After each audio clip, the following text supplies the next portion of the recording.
Tomorrow is April the 6th. For 37 days, this war has been building toward a single moment, a single deadline, a single decision that will determine whether the world you wake up to on April the 7th looks like the world you went to sleep in on April the 5th, or something fundamentally, irreversibly different. Tomorrow at 8 o'clock in the evening Eastern Time, Donald Trump's final deadline expires. The deadline he has already extended twice. The deadline he said he would not extend a third time. The deadline behind which sits the most consequential set of decisions any American president has made since the Cuban Missile Crisis of 1962. If Iran and America find a deal before that clock hits zero, oil prices begin to fall. The Strait of Hormuz reopens. Your petrol bill starts coming down. Your energy costs ease. The global recession that every major economic institution has been modeling as the base case scenario gets pushed back or avoided entirely. If they do not, Trump has said he will strike Iran's power grid. He will target the oil terminals on Kharg Island. He has 10,000 additional ground troops positioned in the region. He is weighing an order to physically seize Iranian sovereign territory for the first time in the history of modern warfare. Point one deadline. Two futures.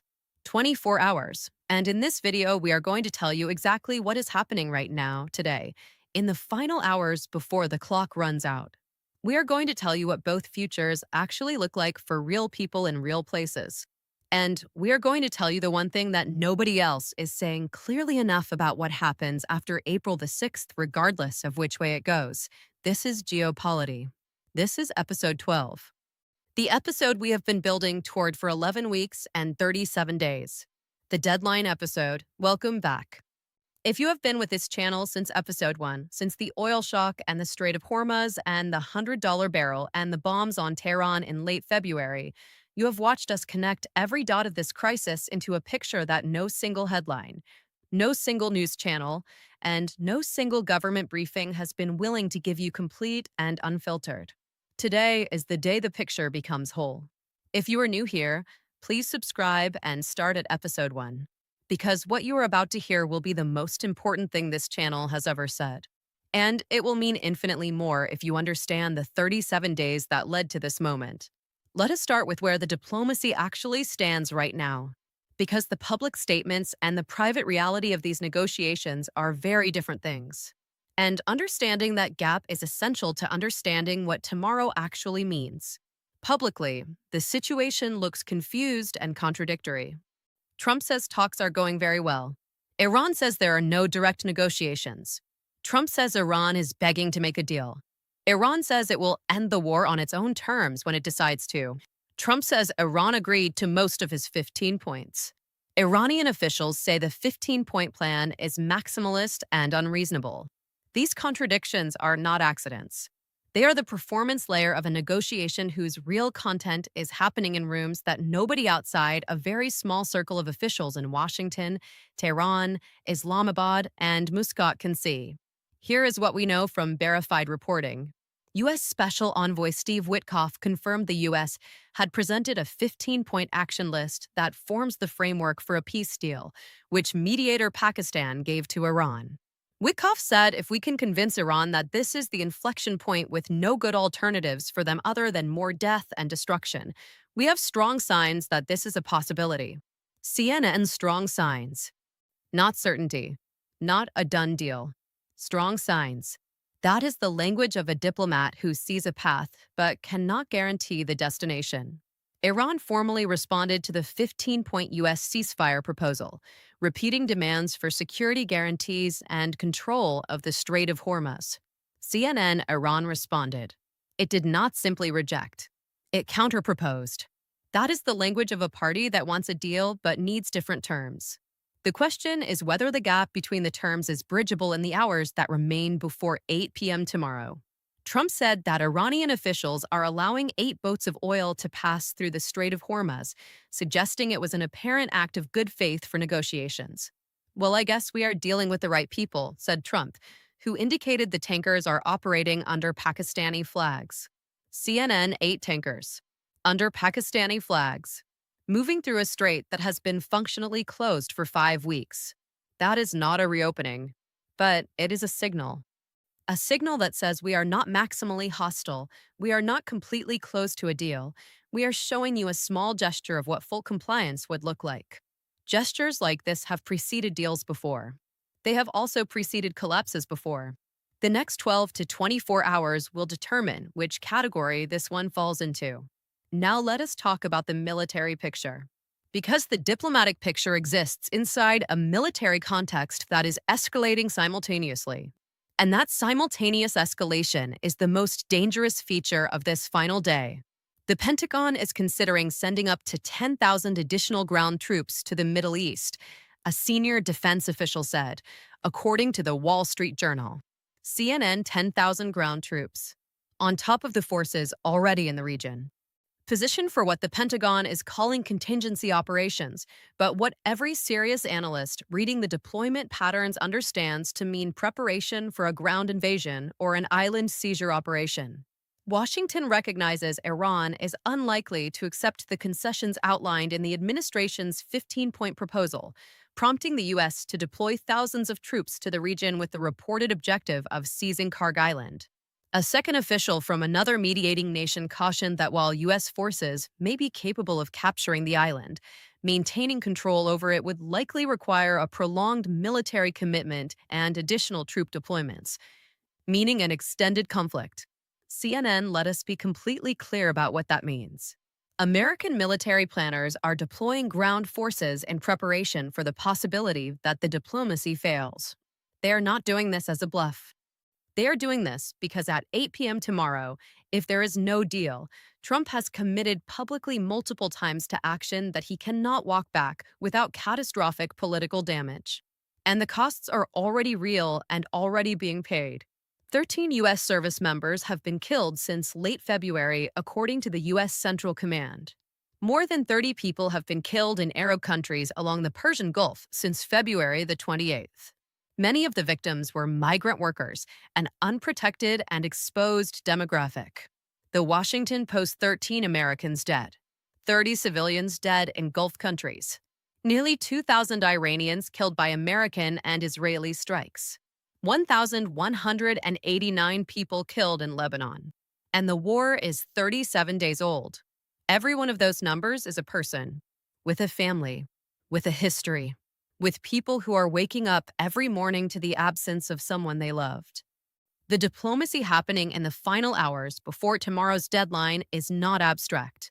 It is the difference between those numbers stopping and those numbers continuing to grow. Now let us talk about Russia. Because there is a dimension of this crisis that has not received the attention it deserves and that becomes critically important in the context of tomorrow's deadline. Britain's defense chief said, citing UK intelligence, that Russia had not only provided Iran with intelligence, but training before the war began. He said he saw the hidden hand of Putin behind Iran's war effort. CNBC Russia is helping Iran target Americans and U.S. allies, according to European Union Foreign Affairs Chief Kaja Kallas. Axios Russia is in this war. Not with troops on the ground, not with aircraft in Iranian skies, but with intelligence, with training, with targeting information, with the kind of behind-the-scenes military support that makes the difference between an adversary that can absorb punishment for weeks and one that would have collapsed in days. We covered Putin's Ukraine strategy in episode 5 of this series. We noted that Russia benefits from every week America is consumed by the Middle East. We noted that Putin is watching American military overstretch with considerable interest. Now we know that Russia is not just watching. It is actively contributing to the conditions that are making this war last longer and cost more than it otherwise would. That changes the nature of what is being negotiated before tomorrow's deadline. Because any deal that ends the Iran war and frees up American strategic attention is a deal that, from Moscow's perspective, is worse than no deal. Russia has an institutional interest in this war continuing. And Russia has been actively working to ensure that Iran has the military and intelligence capacity to sustain it. This is not speculation. This is the assessment of British intelligence and the European Union's foreign policy chief. It is a fact that every government sitting at the negotiating table in Islamabad, in Muscat, in Geneva knows. And it is a fact that makes the diplomacy harder because it means the Iranian side of the negotiation is not only responding to its own strategic calculations, it is also responding to pressure and advice from a powerful external actor, Russia, whose interests are not aligned with a rapid ceasefire. Now let us talk about the economic picture. Because tomorrow's deadline is not just a military and diplomatic event, it is an economic event of the first order. And its consequences will be felt in household budgets everywhere on Earth, regardless of whether most people know the deadline even exists. The UN Food and Agriculture Agency's top economist warned of serious impact if the Iran war lasts 3 to 6 months. Maximo Torero said markets will absorb the Iran war's impact if the conflict ends in the next 2 weeks or so. But if it continues for 3 to 6 months, it will not only impact food security and energy, but other sectors as well, because prices will rise. CNN 2 weeks or so. That is the window the UN's chief food economist is defining. If the war ends in the next 2 weeks, which means a deal at or very close to tomorrow's deadline, the economic damage is significant but absorbable. Prices rose, lives were disrupted, supply chains were stressed. But recovery is possible within months. If the war continues past that window and into 3 to 6 months, the costs become structural rather than temporary. Food prices do not just spike, they reset at a higher level. Energy infrastructure built around assumptions of Gulf supply stability cannot simply be redirected. Economic decisions, investment plans, hiring plans, expansion plans that get canceled or deferred because of uncertainty do not automatically restart when the uncertainty ends. The scars of a prolonged energy shock stay in the economic data for years. An estimated 1,937 people have been killed in Iran, and 13 U.S. military members have died. Dozens more deaths have been reported around the Middle East. CNN, now let us talk about the two scenarios in human terms. Not in policy language, not in economic modeling, in the language of what tomorrow actually looks like for real people. Scenario 1. A deal is reached before 8 p.m. tomorrow. It does not have to be the complete 15-point framework. History shows that ceasefire agreements at this stage of a conflict are almost always incomplete. They stop the shooting and defer the harder questions to a later negotiation. Iran agrees to reopen the Strait of Hormuz to commercial traffic. America agrees to pause all strikes. A monitoring mechanism is established. The precise terms of the nuclear program, the proxy forces, and the reparations questions are left for subsequent negotiations. Oil prices fall immediately, not to pre-war levels. Not instantly, but the trajectory reverses. Within days, Brent crude is heading toward 80 rather than toward 140. Within a week, UK petrol prices begin to ease from their current highs. Within a month, the most acute pressure on household energy bills starts to lift. The 13,000 additional American ground troops being deployed to the region are stood down. Not sent home, that takes months, but stood down from their operational readiness posture. The aircraft carriers remain on station. The surveillance continues. The pressure is maintained. But the bombs stop falling and the missiles stop flying. In Lebanon, the Israeli ground operation loses its most important justification. The Iran ceasefire removes the strategic logic for the Lebanese front. A parallel ceasefire in Lebanon, which the UK, France, Germany, Canada, and Italy have been demanding since episode 4 of this series, becomes achievable within days of the Iran deal. In Ukraine, the removal of American military attention from the Middle East restores some bandwidth for European diplomacy. The pipeline of European military support for Kiev faces less competition from Persian Gulf priorities. The conversation about a negotiated end to the Ukraine war becomes marginally easier. In Venezuela, the transition process gains breathing room as American political and military attention is no longer consumed entirely by Iran. In the South China Sea, China's calculations about Taiwan, which we covered in episode 2, reset downward in urgency. An America that is no longer fighting in the Persian Gulf is an America with more capacity to defend its Pacific commitments. Xi's window narrows. One deal. One moment.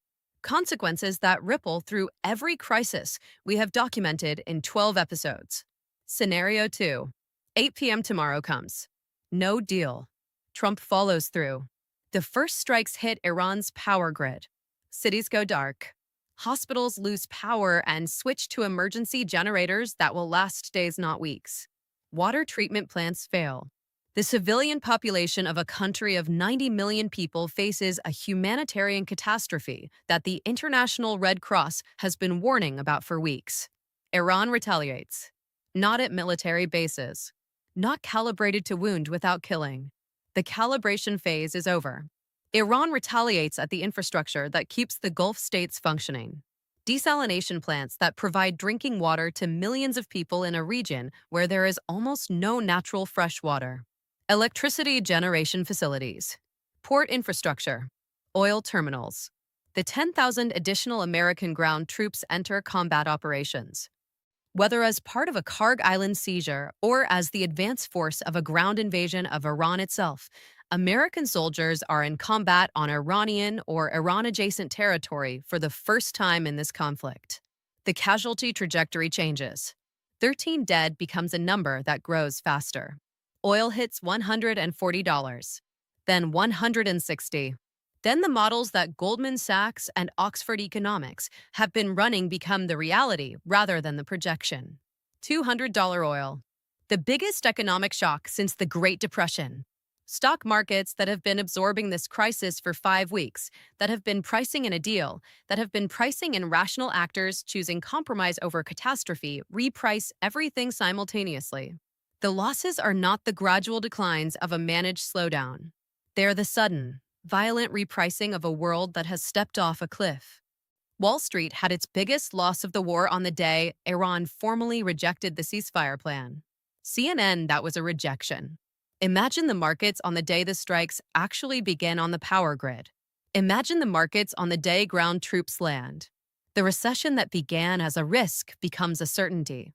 The recession that was projected as mild if oil stayed above 140 for 2 months becomes severe if it stays above 160 for 3.